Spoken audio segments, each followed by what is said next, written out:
Hello, welcome to this podcast. Please continue, I'm listening with Dr. Kathryn Hayward. You may know of the pioneering research of Dr. Caldwell Esselstyn, which is summarized in his best-selling book, Prevent and Reverse Heart Disease. Dr. Esselstyn observed that people who live in cultures in which they eat mostly plants do not get heart disease. The two top causes of illness and death in the Western world are heart disease and cancer. In the conventional medicine world, once you're diagnosed with heart disease, you're given medications to manage your symptoms, but you're not expected to be able to reverse your disease. In 1999, Dr. Esselstyn published in the American Journal of Cardiology the results of a study that he did with 18 people who had very advanced heart disease and had reversal of the disease while eating a plant-based diet. Updating a 12-year experience with arrest and reversal therapy for coronary heart disease. He built on this 15 years later with another study of 200 patients, which confirmed that larger groups can adhere to plant-based nutrition and achieve the same significant arrest and reversal of disease. During the height of the COVID-19 pandemic, I had the privilege and the time to connect with Dr. Esselstyn for this podcast. Please excuse the tech limitations that are associated with the Zoom format. I share it with you because the wisdom offered by Dr. Esselstyn is priceless. And I hope you enjoyed this and all the other podcasts in this series. In the following conversation, he explores themes related to helping people make lifestyle change and the research that supports the importance of moving away from the illness-creating Western diet and toward a whole food plant-based way of eating. So, Dr. Esselstyn, please continue. We are listening. I was talking to Colin. He was one of my first podcasts, and I was saying to him, right now, because of this virtual environment, I have a lot more ability to pull in people that I've not necessarily known yet, but loved for a really long time, and can bring them into this kind of virtual process.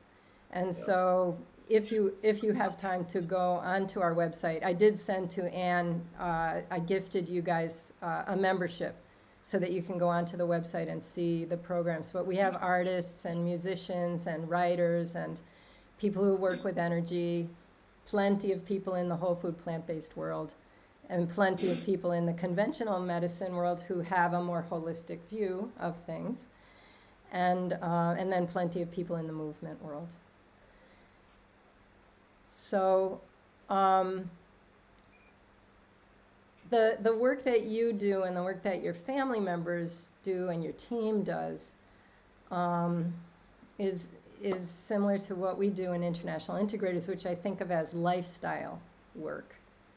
Lifestyle. I'm afraid we don't have the music and the art though, like you do. Well, that's why I wanted to bring you in, so we could, because one of the things I really want to chat with you about is some of the challenges of doing lifestyle work, which involves working with people who they're deeply tied to a particular perspective in life, and of their health and of life itself. And some people don't have the capacity or the desire to see things from another point of view, and they're very wedded to doing things the way they always have.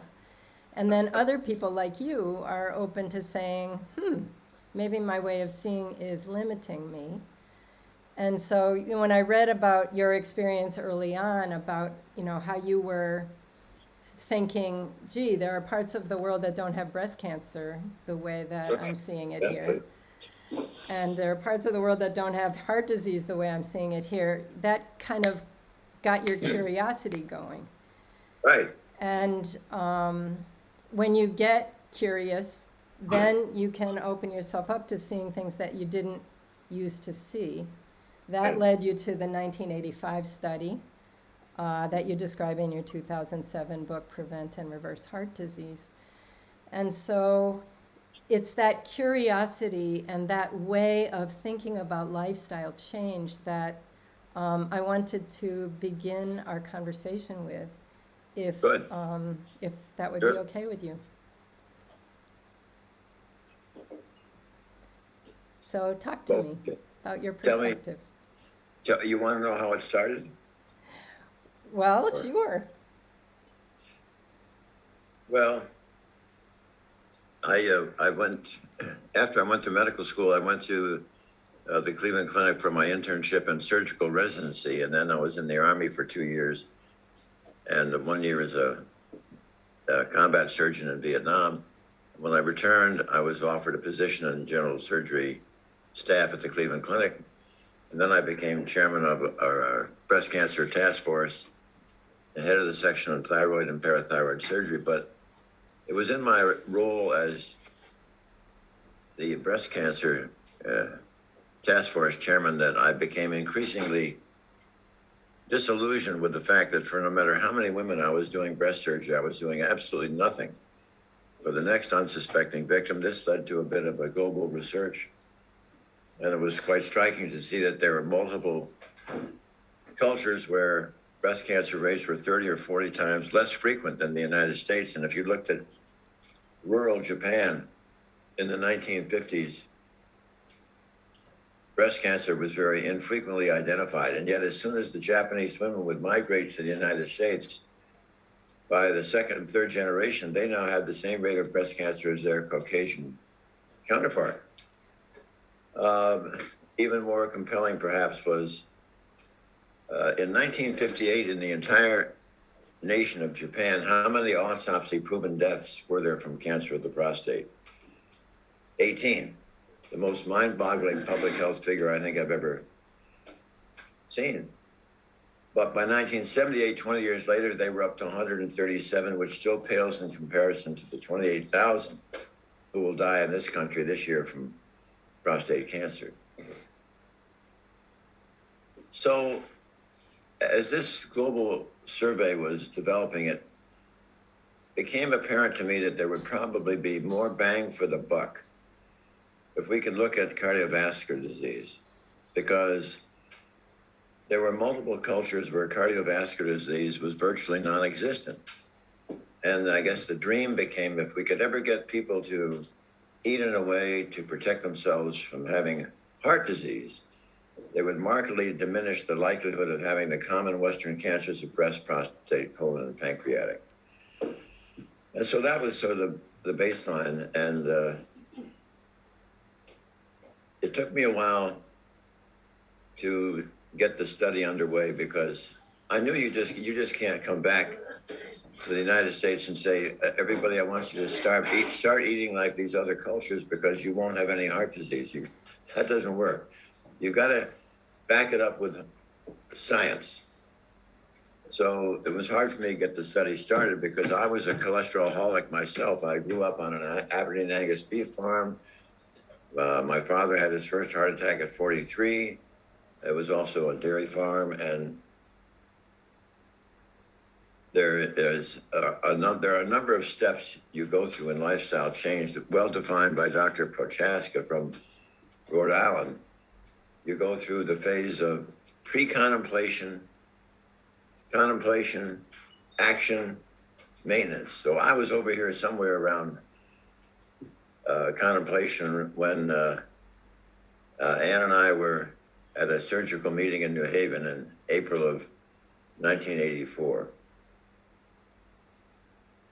The conference was about as boring as they can get, and the weather was terrible, but they always have a banquet after these. And at the banquet, a waitress put a plate of roast beef in front of me.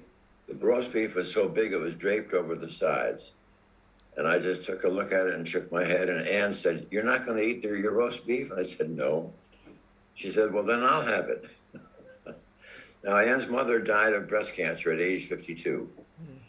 2 weeks after that meeting, Ann's sister came down with breast cancer. She looked at me and said, "I'm with you." So in April of 1984 was when I made the transition, and we haven't looked back. After we ate this way ourselves for a year, I then went to the chairman of the Department of Cardiology and asked if they would be willing to send me a number of patients ill with triple vessel coronary disease, but obviously not at death's door. I had to have them have a reasonable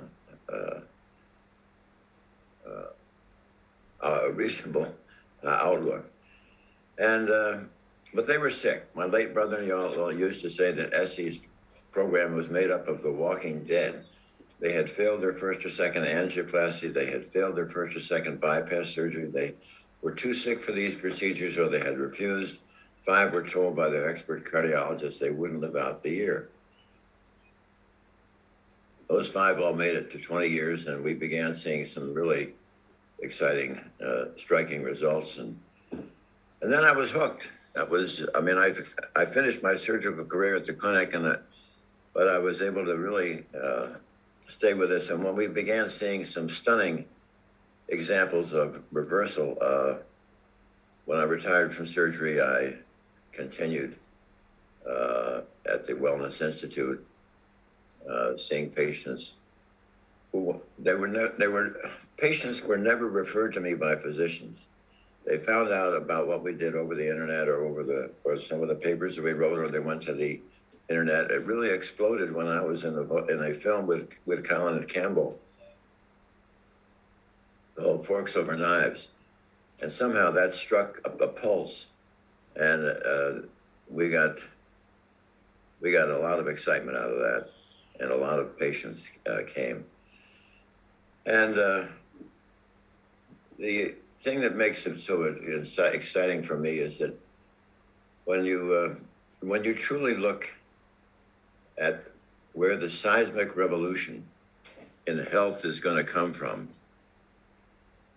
the seismic revolution in health is never going to come about from the invention of another pill, another procedure, or another operation.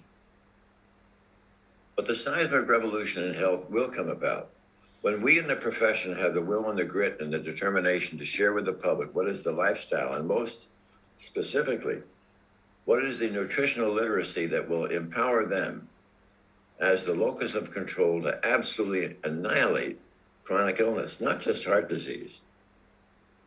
It also eliminates hypertension, diabetes, strokes, vascular dementia, Crohn's disease, ulcerative colitis, lupus, rheumatoid arthritis, multiple sclerosis, allergies, and asthma.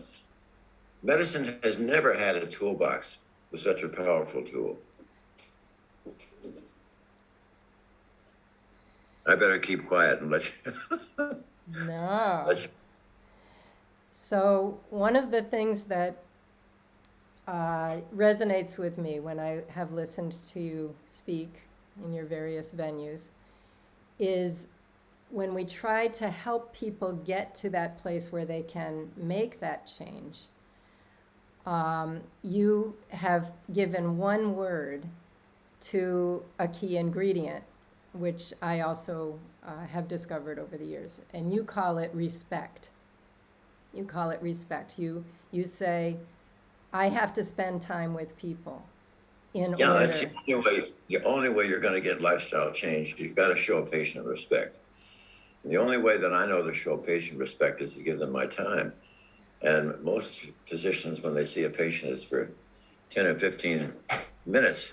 The only thing you can do in 10 or 15 minutes is ask them how their weight is and write another prescription for them. And it's horrible to think that that's the practice of medicine. It's not. It is not the practice of medicine. It's really disgraceful. But I think that where we try to drive the point home is we have this seminar that I conduct once a month with usually 18 or 20 patients. Now it's all virtual. And my secretary will give me a list of who's coming 10 days beforehand with their phone numbers. And since I'm a little old-fashioned, Personally, I insist upon calling every one of those patients myself so that I can get my arms around their story and at the same time provide them with an opportunity to ask questions of me so that when they do come to the 5.5-hour seminar, we have a strong platform from which we can all move forward. And that's why we want to keep getting our 90% adherence rate. Maybe even improve that, push it up to 98%. And the other thing that I think is so important, at least with cardiovascular disease, by showing a patient respect, I want them to learn the science.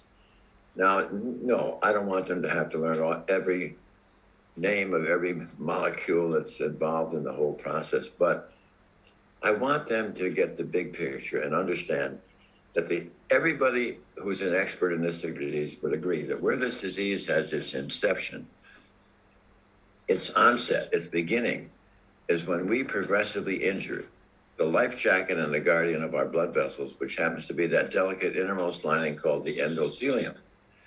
They have to learn that word, the endothelium. Why? Because the endothelium manufactures that absolutely magic molecule of gas, nitric oxide, which is responsible for the salvation and the protection of all of our blood vessels because of its remarkable functions. Then I go through the functions of nitric oxide so they get those. But the takeaway message for them has to be this. As they sit there, they understand that the reason they had their heart attack was because they, not anybody else, they progressively destroyed enough of their endothelium so it did not make enough nitric oxide to protect themselves from making these blockages and plaque.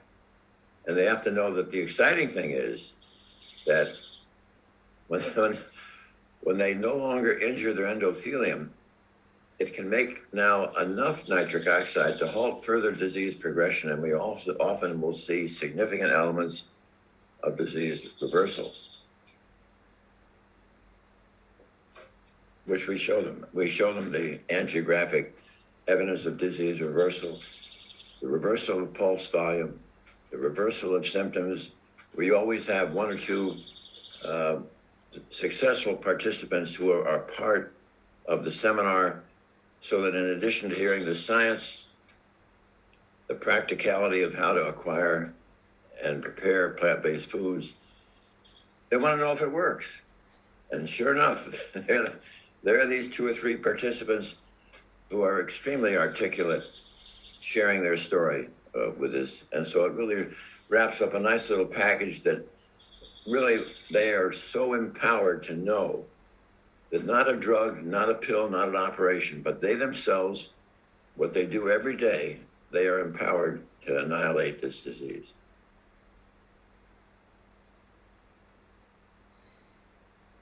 That ingredient of the dedication that you show them and your family members. I've been watching the things that your daughter and your wife put out and your son puts out, and all of you have a very similar way of conveying your dedication and your passion, which is, I'm here with you. I'm partnering with you. That's the feeling I get.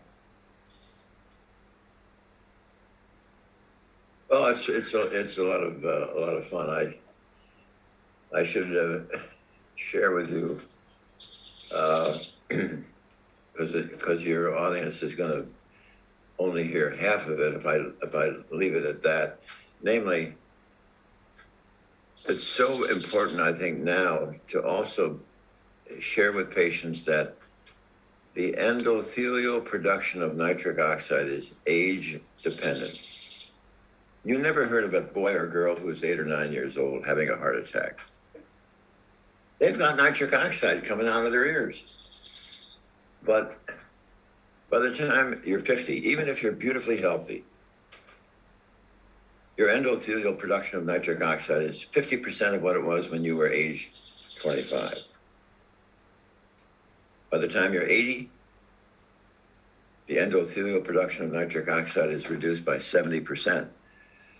So one of the things that we've added that I think is so powerful and so important is that we have developed a way of stimulating the endothelial cells to produce more nitric oxide, while at the same time simultaneously taking advantage of the new research in the last 12 years that indicates that for mankind, there is an alternate pathway for making nitric oxide.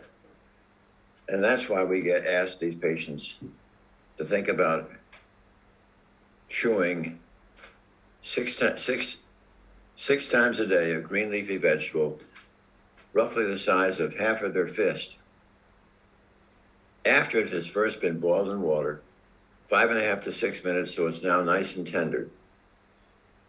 Then they must anoint it with several drops of a delightful either balsamic or rice vinegar. Why? Well, because research has shown us that the acetic acid from those vinegars restores the nitric oxide synthase enzyme contained within the endothelial cell responsible for making nitric oxide. So you're going to have them eat this or chew this alongside their breakfast cereal, again as a mid-morning snack, again with their lunch and sandwich, that's 3, mid-afternoon 4, dinner time 5, and of course I adore it when they have that evening snack of arugula and kale. Now, the second benefit, when they're chewing the green, it also stimulates their bone marrow to once again produce the endothelial progenitor cell, which will replace our senescent, injured, worn out endothelial cells. And the third and most important benefit of all from chewing the greens, when you're chewing a green, you're chewing a green nitrate. As you chew the green nitrate, it is going to mix with the facultative anaerobic bacteria that reside in the crypts and grooves of your tongue. Those bacteria are going to reduce the green nitrate you're chewing to a nitrite. Once you swallow the nitrite, it is now further reduced by your gastric acid to more nitric oxide, which can enter your nitric oxide pool. So think about it. With no added expense, no hideous side effects, from dawn to dusk, morning to night, all day long, you are absolutely restoring nitric oxide, the very molecule, the deficiency of which gave you this disease in the first place. Now, there's a caveat to this. Toothpaste with fluoride, public drinking water with fluoride, and mouthwash will injure the beneficial bacteria in your mouth. And I don't like patients to take antacids because antacids will reduce your gastric acidity. You will be unable to reduce the nitrite to more nitric oxide. And finally, what are the greens that I'm talking about? They are bok choy, Swiss chard, kale, collards, collard green, beet greens, mustard greens, turnip greens, Napa cabbage, Brussels sprouts, broccoli, cauliflower, cilantro, parsley, spinach, and arugula and asparagus. And the top 6 are kale, Swiss chard, spinach, arugula, beet greens, and beets. And look what it does for your memory.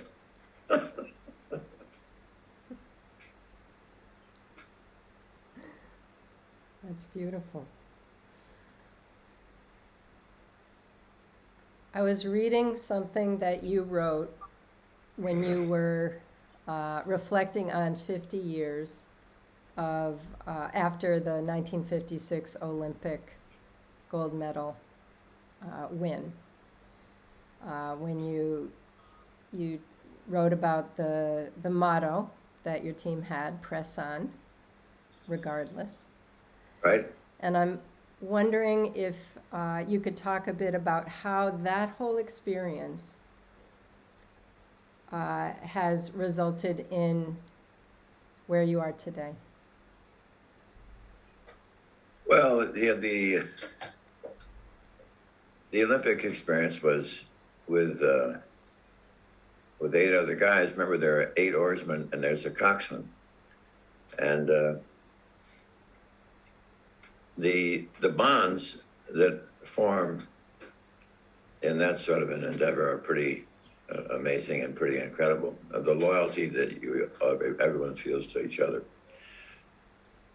And that was especially powerful and appropriate, because when the Olympics started, we were a little rusty at the start. We didn't have our heads together, and we lost rather badly in the first race. But fortunately, in the Olympics, if you miss out badly in the first race, there's this thing called the repêchage, which in French means to fish again. And you get a chance, in case you had a broken oarlock or something went foul, you get a chance to compete with all the others who lost. And if you come in first or second, you get back into the regular competition. And that's kind of the route that we had to go by. And it was pretty powerful how that loss itself stimulated us to perhaps even greater effort, so that we won the whole show. And we came home with the gold. But what the experience shows you is that while brains are important, nothing perhaps is as important as persistence, and persistence when you've got your eye on what the goal is, what you're striving for. And especially when you see the evidence that what you're doing is correct or is right. And I guess that once we had this small initial study, and we found out that patients could halt and reverse their disease with something so safe and so simple. I mean, we've had any number of patients, imagine forsaking bypass surgery and suddenly see their disease on an angiogram disappear through something as straightforward, as inexpensive and safe as eating plant-based. I mean, it just boggles the mind to think that something that's so dignified and safe is elusive. And for the longest time, I used to think that standard cardiologists were not doing this because they didn't have the time or didn't have the effort. And I've always resisted saying it was because of the money. But I have to now say that there's no question that compensation is an enormous factor in why patients are not being offered something as simplistic. When you think about it, how much do you think you would earn as a cardiologist doing bypass surgery or doing stents as compared to talking to somebody about Brussels sprouts and broccoli? Well, that was my life as an internist. Yeah. You know, I did have a chance. I have spoken twice at the Mass General and once at the Brigham. Yeah. Well, but I'm not sure that... Somebody just sent me a thing 2 days ago showing the Mass General nutrition people are starting to tout a whole food plant-based way of eating. That's something that I was working on for 15 years. I kept hitting brick walls there. So 10 years after I left, now they're doing it. No, I think it will come. It would be accelerated if the lawyers would get into it and wonder why a patient was not offered this as an option. Because, yeah. But also, there's another dimension to this, and that is that I really find that not every physician really enjoys the companionship that you feel when you're speaking with a patient passionately to get them to make a lifestyle change. I mean, that can be rather challenging. And many physicians have never learned to practice medicine by speaking to their patients. They practice by getting out the script pad and writing a prescription, but they really have no way of really articulating a lifestyle modification with their patients that is going to be effective. Yeah, in a different podcast that I did with two of the people that helped me create International Integrators. One is Bill Manahan, who's a retired family practice doc. He's in his early 80s now, emeritus from University of Minnesota. And then Adam Rindfleisch, who's a family practice doc, moving from University of Wisconsin, where he's been running the integrative medicine fellowship there. And he's moving into this new project that you may have heard of that Alice Walton is spearheading, where there's going to be a new medical school in Arkansas. That's a whole health medical school. Have you heard about this school yet? It's very exciting. Good. So I was doing a podcast with the two of them, and they were speaking exactly about this point, that physicians, as we have traditionally been trained, don't know really how to talk to people about lifestyle. We don't have nutrition education, but we also don't have any education in sort of the psychology of making change. And many people who go to medical school aren't all that interested in making change themselves. So it's hard for them to be able to teach it if they don't know how to do it themselves. So they were talking about the sort of the medical system of the future, and that some sort of person, sort of like what's getting trained these days as a health coach, probably needs to be the first one to have the relationship with the patient. And then somewhere downstream, if there's some need for some kind of medical intervention, is when doctors come in. So it's kind of an interesting model to think about. Well, you know, the other thing that may happen is I think we sometimes underestimate the ability of the public to change. Again, I think you have to apply this whole idea of what we would call herd immunity. For instance, look what happened with smoking. When finally, in 1964, when the Surgeon General said that smoking was bad for your health, when they stopped having smoking on an airline, remember you used to have, when you smoke in a plane, they would separate, the front of the plane would be smokers, the back would be the non-smokers. Ridiculous. Everybody was inhaling everybody else's smoke. But the point I'm making is that after the Surgeon General's report, when you saw municipal buildings, no more smoking, airlines, no more smoking, public places, no more smoking, and the idea began to catch on. And over the last 30 years, smokers went from 40 million down to 20 million. So there were 20 million people who got the message. And I remember further when seatbelts first came out, there were people who said, my God, I will never have a seatbelt on. What happens if I drive into a canal? I'll drown. Right. Well, there haven't been a great many canal drownings reported. Right. As a matter of fact, now nobody would think about getting into your car in the passenger seat without clicking in. Everybody does. Just like nobody would think about coming into your house and lighting up a cigarette. So that's herd immunity. That it's happened. They've learned now. If suddenly the same thing happens with plant-based nutrition, when all cardiologists begin to learn the importance of plant-based nutrition for their patients, when suddenly if all the cardiologists became aboard on this, and it was embraced by the American Heart Association and the American College of Cardiology, we'd be a long ways there. I was invited 5 years ago to join the American College of Cardiology, which is a little unusual for a retired general surgeon. But I was asked to join their nutrition committee.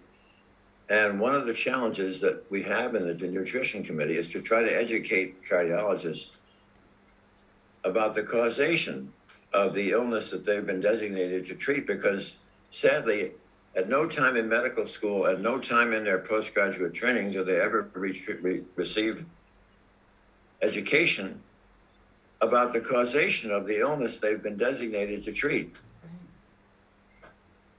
So it's a little bit like trying to turn around the Queen Mary. A little bit slow.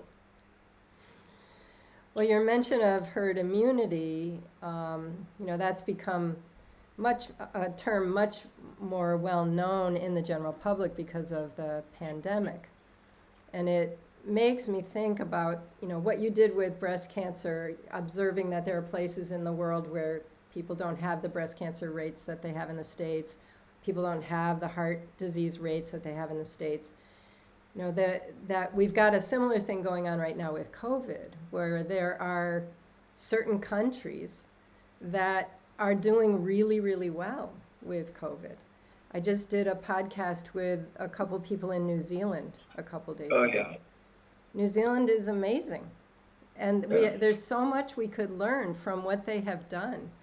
And it comes from exactly what you're saying. It comes from the leadership. The leadership had a certain philosophy, a certain message, and a certain way of delivering that message that then affected everybody in the country. And more or less, people bought the message. And so they've had a total of 25 deaths and a total of 2,500 cases in a country of 5 million.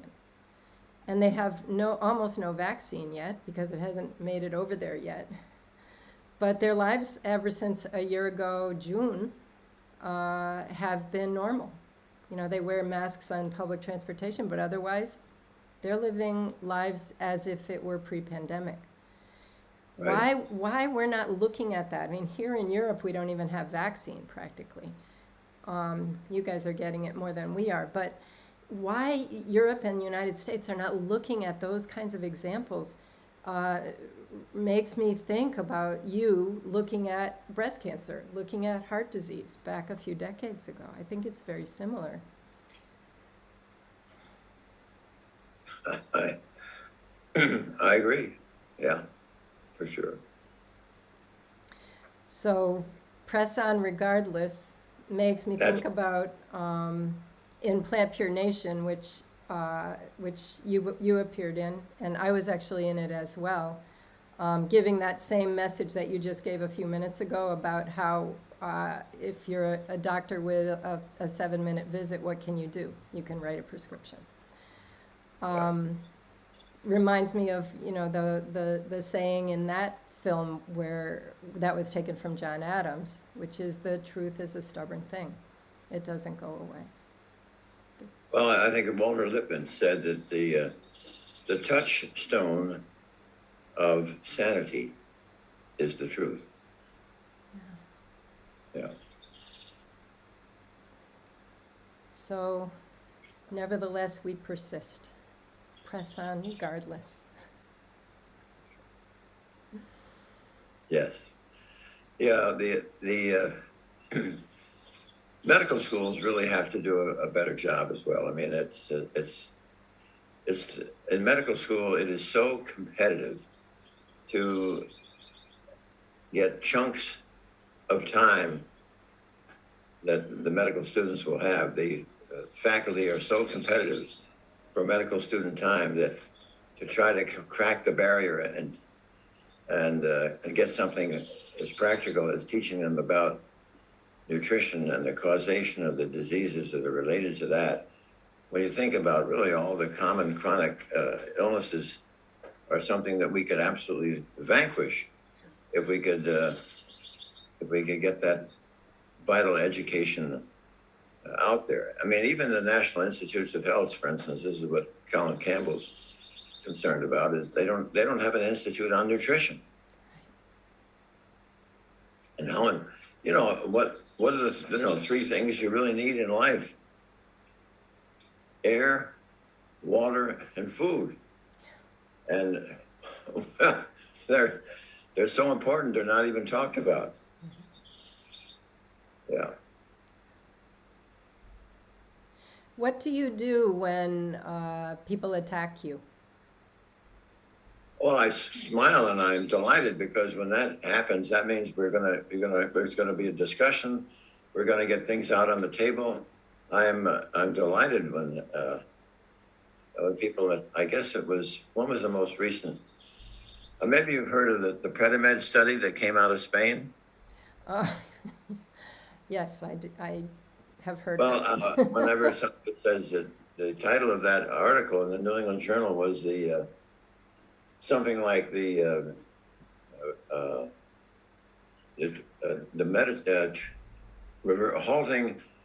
halting cardiovascular disease with the Mediterranean diet. And I got a phone call from a reporter from the New York Times saying, Dr. Esselstyn, would you like to comment on this new study? It seems to disagree with what you have to say. And so I looked at it. They sent me a copy. And there were 5,000 people divided into three groups. They're all from Spain.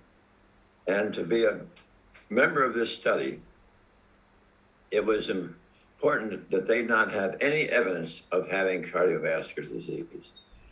So they got into these three groups: Mediterranean diet with nuts, Mediterranean diet with oil, and then the so-called low-fat diet, which was 37 to 39% fat, which is unusual for a name of low-fat when the high-fat diet in America is 34% fat. Well, when you looked at the results at 5 years, every single group had scores of patients who had had a major cardiac event, heart attack, stroke, or death. So I said, my comment on the study is this: inasmuch as there were scores of deaths in every category, I think you've got the title of the article wrong. It should be the creation of cardiovascular disease with the Mediterranean diet. So, yes, when somebody challenges, I'm more than delighted. Many people will say, Dr. Esselstyn, your diet is not going to be followed by people. It is too severe, strict, or draconian. And I said, well, let's talk about it for a minute. What would happen if we took our diet to Okinawa? The response would be, my God, you guys have finally caught on. We've been doing this over here for 500 years. And what we're simply asking you to do is to substitute one pile of delicious food while we take away, we're taking it, let's put it this way. You have two piles of delicious food, the Western diet and whole food plant-based nutrition. One of those is going to destroy you. I mean, how can it possibly be at all a problem? What we are taking away from people we're taking away simply the foods that every time they pass your lips, you destroy your endothelial production of nitric oxide, right?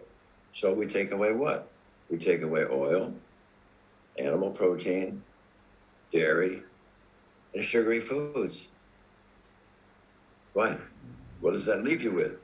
It leaves you with whole grains. It leaves you with 101 different types of beans, legumes, lentils, all these marvelous red, yellow, and green leafy vegetables, white potatoes, sweet potatoes, and fruit. And what's so exciting about it is recently, professional athletes have become more and more committed to whole food plant-based nutrition. Why? Because they have greater stamina and a quicker recovery time. Yeah. Well, having moved to Spain 10 years ago, and of course, bringing this message here, I see up close and personal the issue with oil here. In olive oil, especially on Mallorca, olive oil is like the nectar of the gods. I mean, there's a whole ritual that happens in October where we go out and harvest the olives by hand. And then we bring them to a place where they get pressed into olive oil. And so when you go to a home for dinner, instead of bringing a box of chocolates or a bunch of flowers, you bring some of your olive oil as a hostess gift. So is there how much how much, or if any, heart disease is there in Mallorca? Spain is very high in all of the Western diseases, very high. A few years ago, when I looked at the statistics for diabetes, because I was doing a conference, there's a part in southern Spain that's the highest rate of diabetes in all of Europe. So I wrote a paper for in 2019 for the International Journal of Disease Reversal and Prevention. And the title of my article was, "Is Oil Healthy?" And I review the animal studies and the human studies showing how oil injures the endothelial cells. Yeah. See, it's processed.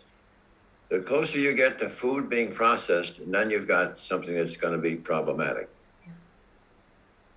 I mean, there's no problem with eating an olive, but when you take a truckload and press it into oil, now we got a problem. Yeah. And at least where things have evolved at this point in Spain, it's practically blasphemy to talk about. Oh, I know. I've got, and there's a Spaniard who's in the American College of Cardiology Nutrition Committee, and his name appears on some of these every article, and here he is. He's involved with the oil industry, and he still has the unmitigated audacity to write papers. I mean, the conflict is so absolutely terrible. Yeah. Yeah, it's the place that we've had the hardest time making progress here. Little by little, we're making progress with helping people move more toward whole food, plant-based. But asking people to get rid of oil is like asking them to give up their lifeblood or something. It's very impressive. Yeah, but we do it with all our patients, and they willingly, when they understand that it's injuring their endothelial cells, which by now they've totally got, they're conversant with that science. They don't want to touch anything that's going to injure their endothelial cell. If we could get Mallorca to understand that their oil was destroying the arteries to their heart, their arteries to their brain, maybe that would be a change. It would be amazing.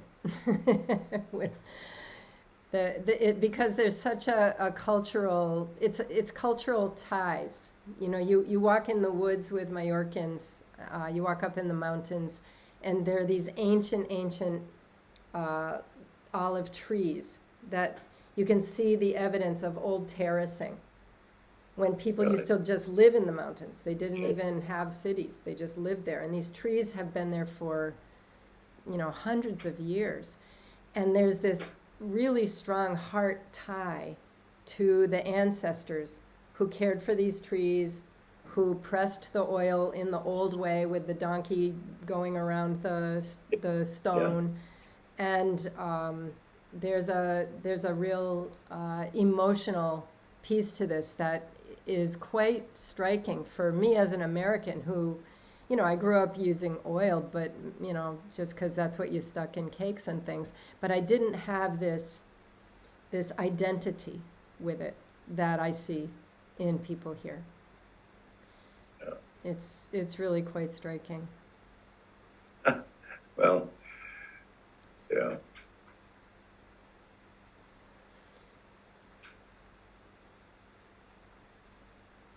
The other thing that's interesting is how you get people to flow into these ideas. I can remember in 1991, I was so passionate and excited because by that time we had already begun to see the reversal of this disease. So I thought, well, gosh, nobody ever seems to have cardiology conferences about eliminating this disease. So I put together the first national conference on the elimination of coronary artery disease, and it was in Tucson, Arizona, I thought we had a wonderful faculty. Colin Campbell was there, Dean Ornish was there, Alexander Leaf was there from Boston. Also, we had William Costelli, who for years was head of the Framingham study. We really had a bunch of well-known tigers, but there were we had about 100 people, and I thought, gee, this would be so exciting, but nothing ever happened after the. So I said, well, I'll do this one more time. So in 1997, we had the second national conference on the elimination of heart disease. This time it was held in Epcot in Disney World down in Florida. We had 500 nurses and doctors attending. We had an absolutely blue ribbon faculty. And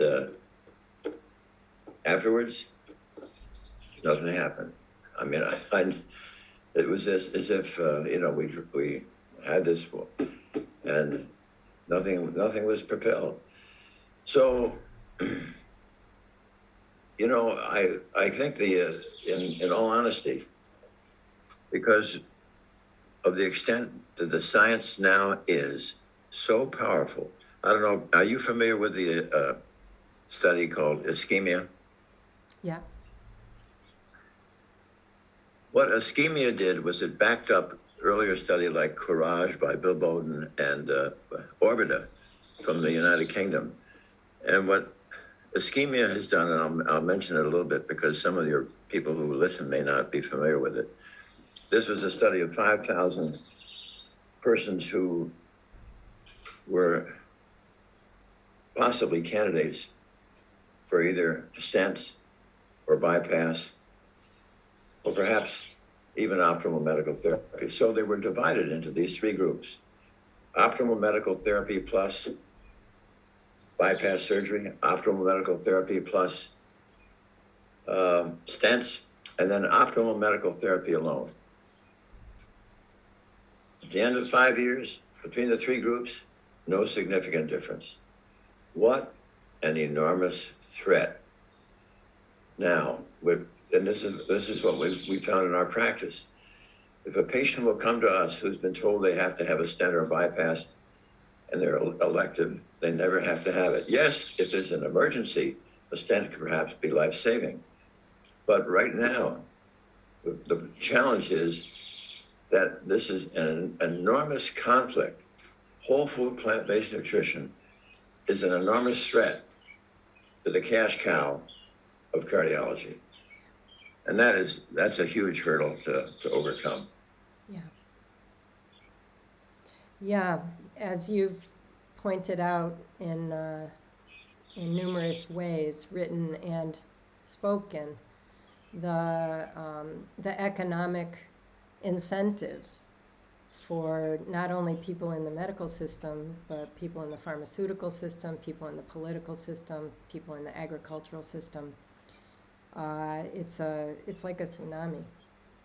And voices like yours, like mine, can often get overwhelmed by that. So no matter how great the science is, how great our conferences are, how great our podcasts are, it gets drowned out. And that's part of the reason that we take this holistic approach, because in my experience as an internist and as a primary care doctor, I learned to try to meet people where they are. And many times I would, have someone with cancer or with heart disease who, if I started talking about food, I could watch them glaze over. Just, they couldn't go there. So I had to find some other way in. And then eventually, as I worked with them in ways that they could be open to, then I could get them to be open to food. But it was sometimes several steps down the road. And so that's why we have this more holistic approach, because you just never know which door somebody's willing to walk through. But once they walk through the door and you can meet them where they are, then you have the opportunity to make some progress. I think they could even do better in ischemia. For instance, my criticism of that study would be that, have you ever looked at what they called optimal medical therapy? Largely, what is it? It's largely just drugs. I mean, when you think about it, 5,000 people, remember, optimal medical therapy was in each group. Yep. Do you suppose that those 5,000 people were were not having a drop of oil during the 5 years? Right. Do you suppose that group of 5,000 people were eating a green leafy vegetable 6 times a day? Come on. No, Optimal medical therapy should have blown them out of the water. No, the key word is medical. It's not health therapy, it's medical therapy. Optimal medical therapy, not optimal health therapy.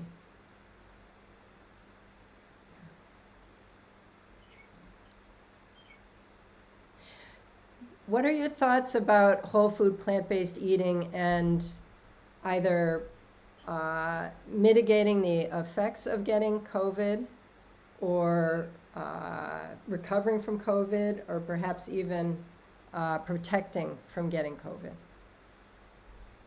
Well, maybe, I'm sure if you talked to Colin Campbell by now, he's shared with you his views, and I kind of agree with Colin. He feels quite strongly that when you're eating whole food plant-based nutrition, there is a protection against the virus. I would certainly be supportive of those persons who are at risk, who are overweight, who are diabetic, who are hypertensive, who have heart disease. I really seem to be at higher risk, which is not a great surprise. But obviously, those also are conditions that are readily treated and readily responsive to whole food plant-based nutrition. So I would hope that caregivers would try to enlist a whole food plant-based nutrition for those persons who are at risk. At least try to get the public to be aware of the fact that since those are the most important risk factors for patients who are going to succumb to this disease. They not only get sick with it, they can get very, very sick with it. And so that's obviously something where patients could be protected. But I guess the real answer to the virus is to really stop them at the start with mitigation that is so sincere and convincing and effective that we can halt these from really ever getting out of the box, as it were. Yeah, there's been such a interesting parallel from my point of view between how the general public is looking at the science of COVID as it's evolved, and we've become more aware of what COVID is, and then the development of the vaccines, and the science of whole food plant-based eating. That science can take us, can get the attention of certain people in certain ways. But then there are people that, for them, science does not make sense. How do you work with that? That's a tough one. With people who just think that it's going to be like another flu, they just aren't paying attention. I don't know that segment can be addressed. You know, there are several things at the Mass General that caught my attention that I wondered how that ever played out, and that was, you know, the endothelial cell again raises its head very powerfully in this whole business of COVID-19, because it's the endothelial cells that are infected. Right. And what was happening, and I haven't heard the results of it yet, but at the Mass General, they were doing a study where when patients would come in and be diagnosed with COVID-19, they would have them inhale nitric oxide for 30 minutes, 3 times a day, because apparently nitric oxide can be very toxic to the virus. They had a second supplemental study where they took healthcare workers and they gave them 30 minutes of inhalation of nitric oxide when they first came to work, and the 30 minutes again when they were leaving work. And those studies, I think, now are almost a year old, and I would think that we ought to be able to get some information out of the Mass General. I've talked to a couple of people who are from there, and they said that the results seem to be promising. But the other thing that caught my attention, when you're looking for a therapeutic for this disease, it is, when I can remember when I was a second-year medical student, we all had to line up to get BCG, vaccination against tuberculosis, because about 1% to 2% of every medical school class comes down with tuberculosis because of their being surrounded by patients on the wards and so forth who perhaps have it affected. And that was obviously a few years ago. But apparently, when they look at those small cultures where because of a high rate of tuberculosis, there is now in those people, there is a very high rate of BC vaccination. And that seems to be protective against having a great deal of COVID-19. And it's very inexpensive, and BCG has been around for 100 years, so it's been pretty well tested. And it might be a very simplistic way to get another way of getting herd immunity. Huh. Is somebody doing a study? I just think it would be some sort of a retrospective review of this, but it just caught my attention. Yeah. To me, it was sort of fascinating to think of the dignity of simplicity achieving what could be a very powerful result. Mm-hmm. Yeah, those sorts of discoveries that are made just kind of by happenstance. That's very interesting. Well, is there anything else you'd like to share with me today? Well, I just want to say congratulations on your energy and your enthusiasm and what you're doing with Majorca. That we used to always think of Majorca because that's where Rafa Nadal was from, but now we can talk about Majorca because of what you're accomplishing there, and I think you certainly have my heartiest congratulations and my thanks and appreciation for the opportunity to share some of my thoughts with your audience. Oh, well, thank you so much.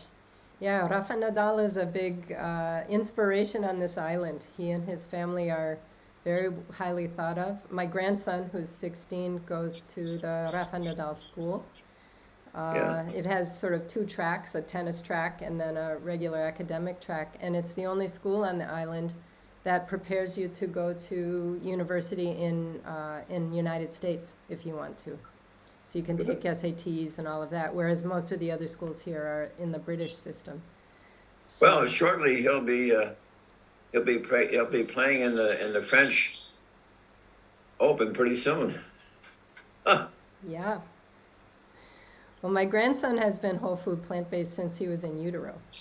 Oh, well, good. His parents were very influenced by your book back. Well, all of our 4 children and our 10 grandchildren are all plant-based. Yes. It's a wonderful way to grow up. It's so special. Well, Ann and I feel it's the greatest gift that we could have given to our children is to really the gift to it that enables them to vanquish chronic illness. Yeah. It's beautiful. Well, it's so wonderful to meet you in person and to spend this beautiful hour with you. Likewise, when you get in touch with Colin again, tell him thank you. It's been exciting. And now I've got to get to Majorca someday. Oh, if you would, we would love to host you. We have plenty of room, and we would love to to feed you in the way that you wouldn't be fed in any restaurant here, but but we can do it here in the house. Yeah. All right. But take care. Thanks so much, and thank Anne for arranging all of this, please. You're entirely welcome. Bye-bye. Bye-bye.